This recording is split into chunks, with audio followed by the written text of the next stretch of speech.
corner. Heavyweight fight scheduled for 5 3-minute rounds. Two not so heavyweights, as Paulie pointed out on the tail of the tape. Parker said he's been messing around with the southpaw stance. He came out southpaw, and punches and bunches landed on the chin of Gray. This is a good start to this fight. Parker trying to use the size to walk down Gray, but Gray undaunted, fighting back. Let's go. Gray loves every type of combat sport, and being trained by A.J. Easley and having teammates like Puma and Julio Tenori is also a very big benefit for the 37-year-old making his bare knuckle debut.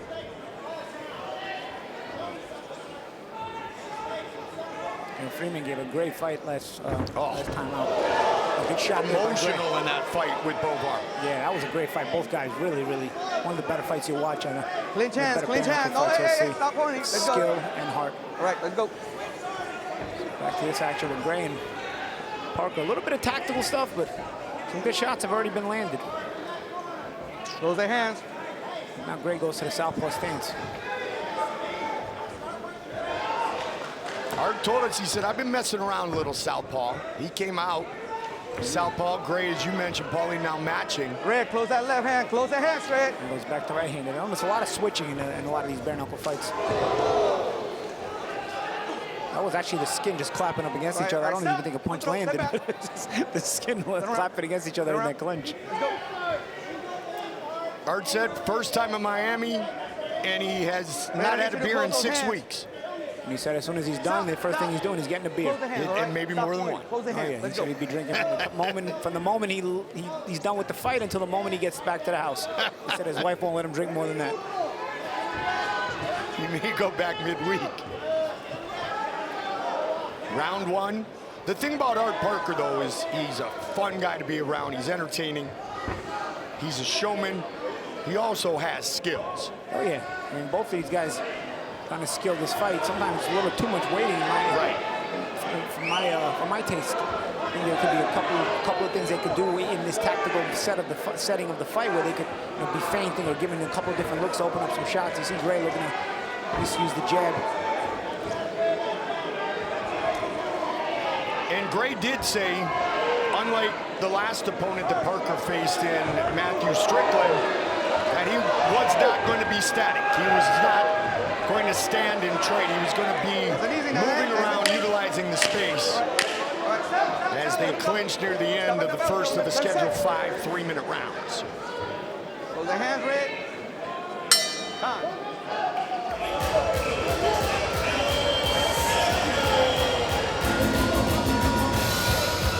You're wondering why Parker has Gray pink fingernail polish, because he says he lets his daughters pick the color of the fingernail polish he's going to use for when he fights. It's become a custom for him to polish his nails for each fight he has.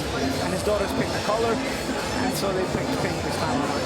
And this time it was his youngest daughter, JC, who is 3 years old, who got the honor of picking the color.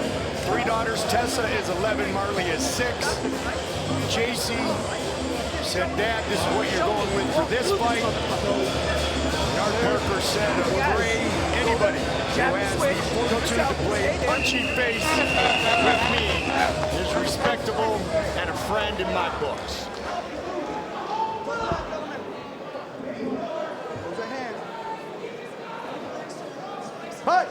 Round 2 of this heavyweight matchup.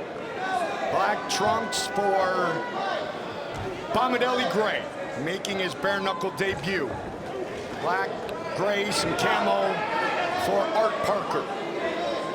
See, Parker holds the line well. You see, he looks a little bit more comfortable in his stance than Gray. Gray's trying to figure out how to penetrate the defense, penetrate the openings. You see, Parker blocks a lot of the shots. Stop, back of the head, nice and clean, stop. Targeted the body a little bit. In the back of the head, all right? Nice and clean. Parker lets his hands go. He's touched up Gray because you see Gray, the mouse underneath his eye. And again, with bare knuckles, you don't have to touch that much to stop showing some marks. Oklahoma City is home for the dead man, Art Parker. Also home for the gentleman of grab the hand, violence, Red. Tom Schoaf. One of the top fighters in his weight class in the bare knuckle world. What a battle and what a show of heart he had in his title fight against Palomino. I asked Art if he'd worked with Tom recently, and he said, yeah, and it was a mistake because I sparred him. He lit me up a little bit. But Tom Schoaf has said of Art Parker that he is probably the most technical heavyweight Stop trying to grab that he's hand, ever Red. worked with. He's outrageous, he's entertaining, but he's also fast, athletic, and has an iron chin. He's very calm in there. Yes. And Gray can't seem to figure out how to penetrate that defense.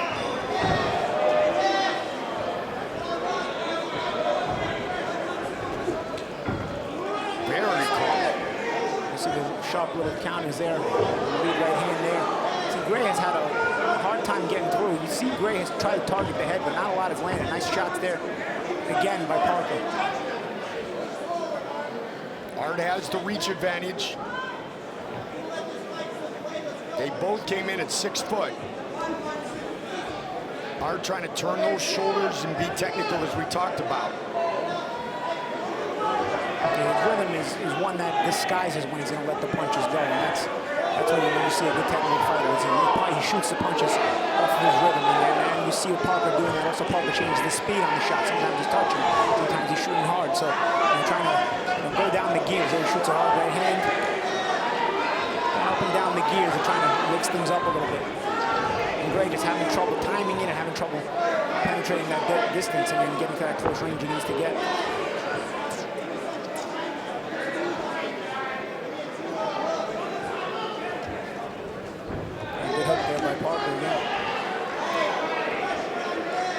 Now the mouse is starting to develop under the right eye of Gray. He's got already on the left eye. Starting to develop a mouse underneath his right eye.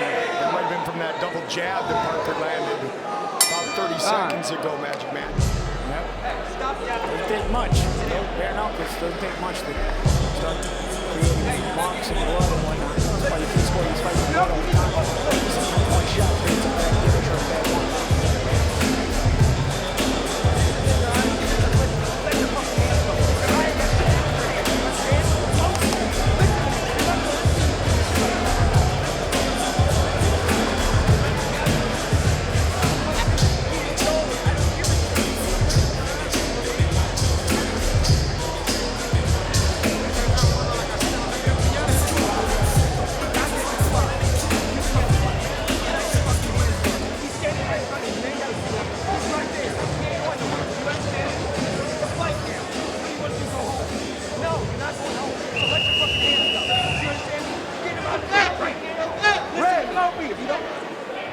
Corner.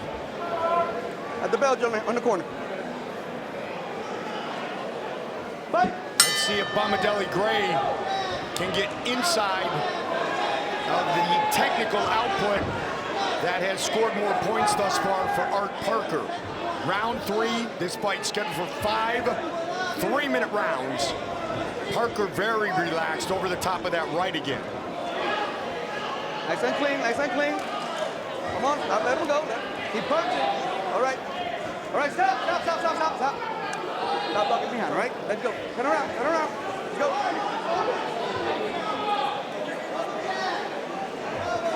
Stop trying to grab, Red.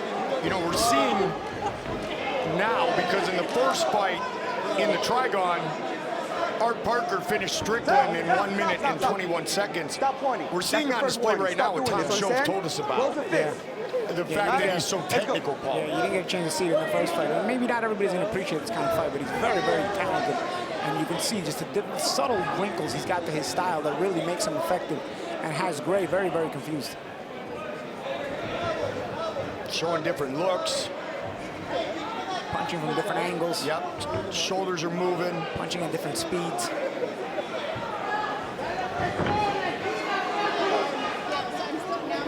And he leads with both hands, so you can't get a real good feel of it. He'll lead with the right hand, he'll lead with the left hand. He'll use the left hand to then set up the right hand. He'll use the right hand to set up the left hand. Shot there by Gray, but he goes backwards instead of trying to follow it up. He lands it and goes back. He should have taken advantage of it by landing and trying to follow up right away. They Harry tried to put together a combination.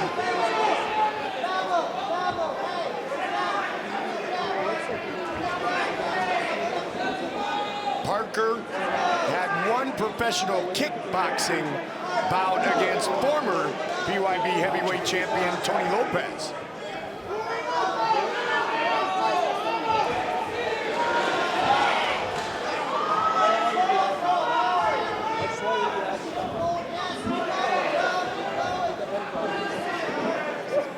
'29-year-old Art Parker, 37-year-old Bamidele Gray.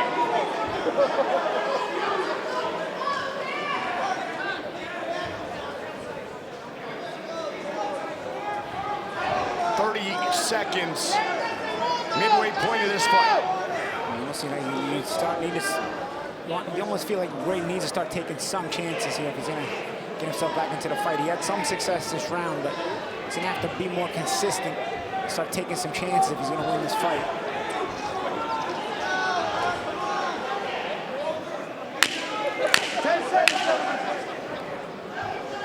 Don't grab. Don't grab. Heavyweight fight headed for round number 4. Up next, a super middleweight matchup. He is back, the People's Champ, Isaiah Quinones, 4-1 inside the Trigon, ready to face the man Blackie Chan, Trevor Olesen. Olesen victorious in his debut back in December, defeating Roger Hunnell. This next fight should be spectacular. Quinones giving us some fight of the year knockout candidates. You got that right. He's fought. The man Blackie Chan showed what he's got last fight as well. He sure did. Get out, get out, get out, out. Seconds out. Red Murphy. Blue Murphy. Go, get down. Corner, gentlemen. Hey, don't throw the hands straight again when you put them straight, all right? Keep your hands close, understand? All right. Fight!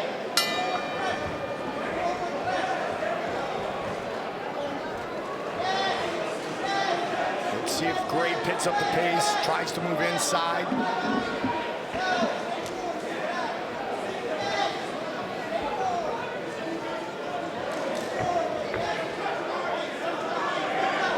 Parker systematically landed shots, but no real big shots, Paul. And that's the thing, we're talking about Gray, criticizing a little bit of that. He needs to take more chances if he's going to win this fight. But also, there's a little bit of criticism there for Parker as well, in terms of he's got a guy in front of him who he's better than. He can maybe step on the gas a little bit more. And look to see if Gray can take a little bit more, or if Gray's going to be taken out of the fight. He's kind of comfortable just doing this, and he's going to win the fight. But it's something that crosses your mind. Not trying to grab it. Of course, if it keeps going this way, it's going to win the fight. Obviously, we're seeing if Gray takes some chances and maybe change the momentum of the fight around. And Gray being able to hang around like this has the chance to do that, because Parker is allowing him to still hang around. And especially in the Trigon bare knuckle, you land one big one, especially with the bigger dudes, and it's over. But Gray needs to put himself out there to attempt to do that. And that's the thing. He's got to figure out to land one in general. Yeah. And then try to, before you can think about landing the big one. Nice jab there by Parker. Yeah, Parker winning this fight with these subtle fundamentals. But you can see he's in Gray's head. I mean, Gray's bamboozled here. Doesn't know how to get inside, close the gap, change the momentum of things around, and really is ineffective and hesitant even to take that chance at this point, because he just doesn't know what he's going to expect if he tries anything. Leading with the hands in the head is probably not the best attack. The hands, yes, the head, no. And that's the thing, Parker, again, allowing Gray to hang around, waiting so long. He's the bigger man. He's technically the better man. Again, you want to see a guy like who's this good with this much potential to start to impose himself on an opponent where you can see he's clearly better than him. And he has showcased that exact fact through You know, almost the full 4 rounds, Paulie. and also when you start to do that, when you start to impose yourself more, you know, you become it's more must-see TV. You know, Parker's fun. He's a fun character, but and he had a quick knockout the first go around. But you know, you also want to be able to entertain in there. Nice little uppercut, and that's why Gray hasn't really taken that many chances. You see, try to take a chance in there and reach in, and he walked into an uppercut. But again, if you have to make some choices if you want to win this fight here. At least Parker can make the choice, has the option to make the choice. Hey, listen, we'll make it a little slow-paced. It won't be the most exciting thing in the world, but I'm in front. Gray, on the other hand, if he allows the pace to stay like this, he's going to lose every round of the fight, and then he's going to go home with a whimper instead of a bang.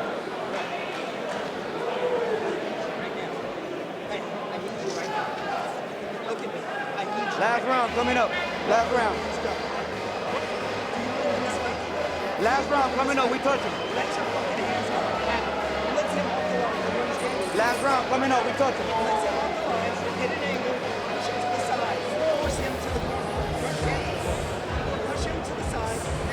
Ya el último round, ya por lo menos. Parker not out of breath at all. He stands up between corners, between rounds. I love Big George Foreman. Actually has a movie coming out on his life soon. I heard March or April they had a movie on Big George's life coming out. I should be curious to see Big George Foreman. Terrific career and terrific guy. Absolutely. Heck of a grill, too. You know, with that grill, I heard the story. They originally called Hulk Hogan to be the face of it, be the name on it, and he turned it down. So they called George, and George was like, sure, I'll do it. And sure enough, here he is, several $100 million later. I was going to say, that was not a bright decision or by the Hulkster. Decision by the Hulkster. No. Well, George thanks him for that. Exactly. George has millions of reasons to thank the Hulk. 5th and final round. Let's see if Parker, as I was going to say, Paulie, let's see if he looks for a finish here. Again, very smoothly set up. Yes. Faint hook right hand. Faint deceptive hook to get him biting, and then the right hand clean lands. You know, nice setup again, and Parker does it smoothly off his natural rhythm, so there's no hitch. You don't see it coming. That's what I'm saying. The guy's got talent.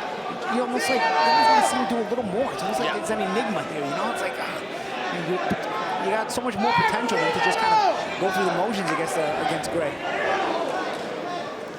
And Gray is clearly, again, like I said a couple of rounds ago, bamboozled. He just can't figure it out, but he's being allowed to hang around here by Parker.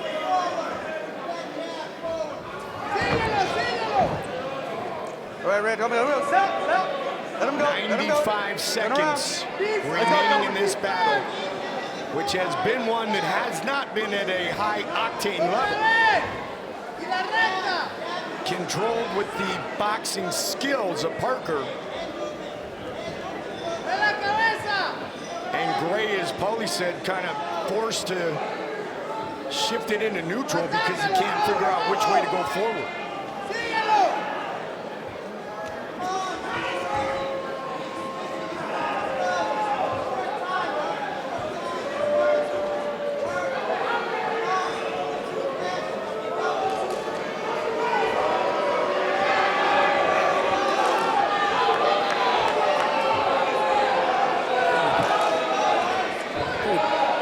Too nice for this.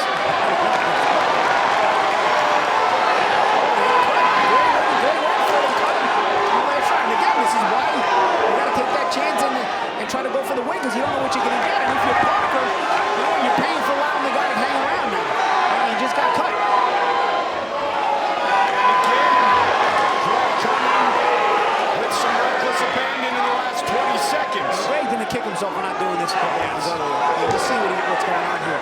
Parker very, very passive. He's allowed to be in the lead of this fight because also Gray cooperated with him. When Gray stopped cooperating, they're going to try to break his hand. I tell you, Gray, his whole corner, his whole team are going to be kicking themselves for not having started like this, doing this sooner. This is why you got to take chances. Yes. So it goes the distance. That man's arm will be raised. He let Gray hang around. Gray connected in round number 5. I think both men should be kicking themselves. Parker too. His brother's gonna say, man, I had to take all those shots in that round because I let the guy hang around who shouldn't have been hanging around. Here early in the round, Parker, nice setup here. Fake, left hook, right hand. Beautiful shots. And then Gray says, you know what, let me just go for this. Let me see what happens if I take some chances here. And all of a sudden, here we go. Gray starts taking some chances, nice hook, nice shots on the inside, puts the punches together as opposed to just looking for one shot and getting out like he was before, where even if he was landing the shot, he would look to exit the punch zone right away. This time he followed up, landed shots with more punches, and look at the success he had in the last round. It was probably the only round he won, but unfortunately for him, it's the only round he really gave himself a chance to win by giving that kind of effort.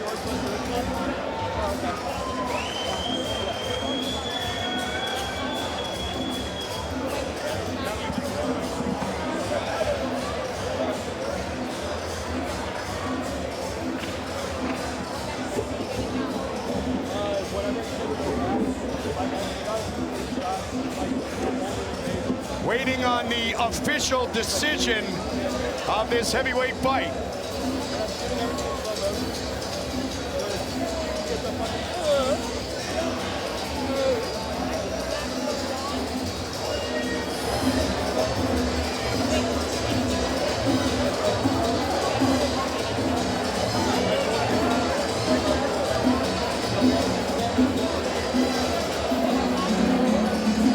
Controlled by Parker for the entire 5 rounds. Judges have turned in their scorecards. Big Mo with the official decision. Ladies and gentlemen, after 5 full rounds of heavyweight bare knuckle action, we go to the judges' scorecard for the official decision. All 3 judges see the contest 48-47, declaring your winner by unanimous decision, Big Money BG Bamidele Gray.